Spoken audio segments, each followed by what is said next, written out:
Item ಯಾವುದೇ ಇರಲಿ try ಮಾಡಿ ಆಚಿ ಚಿಕನ್ ಮಸಾಲಾ. ಸಚಿವ ಸಂಪುಟದ ಬಳಿಕ ಎಚ್.ಕೆ. ಪಾಟೀಲ್ ಹೇಳಿಕೆಯನ್ನ ಕೊಟ್ಟಿದ್ದಾರೆ. ಆಸ್ತಿ ತೆರಿಗೆ 81 ಕೋಟಿ ರೂಪಾಯಿಗೆ ವಿನಾಯಿತಿ ನೀಡಲಾಗಿದೆ. ಗ್ರೇಟರ್ ಬೆಂಗಳೂರು ಕಂಠೀರವ ಕ್ರೀಡಾಂಗಣಕ್ಕೆ ಪರಿಷ್ಕೃತ ಅಂದಾಜಿಗೆ 436 ಕೋಟಿ ರೂಪಾಯಿ ಅನುಮೋದನೆ ದೊರೆತಿದೆ. ಇನ್ನು ಸಭೆ ಮುಕ್ತಾಯ ಆದ ನಂತರದಲ್ಲಿ ಸಚಿವ ಎಚ್.ಕೆ. ಪಾಟೀಲ್ ಈ ರೀತಿಯಾಗಿ ಹೇಳಿಕೆ ಕೊಟ್ಟಿದ್ದಾರೆ.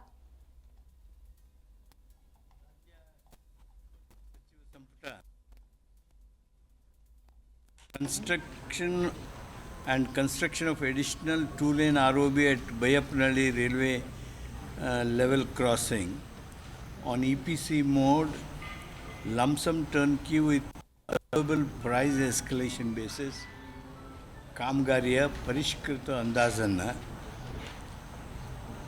ಆಡಳಿತಾತ್ಮಕ ಅನುಮೋದನೆ ಹಾಗೂ -5% ಮೀರಿದ ಟೆಂಡರ್ ಪ್ರೀಮಿಯಂಗೆ ಅನುಮೋದನೆ ನೀಡಿದೆ.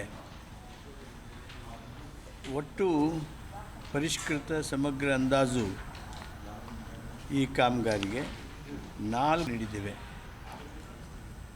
ಎರಡನೇದಾಗಿ ಬೆಂಗಳೂರು ಸ್ಮಾರ್ಟ್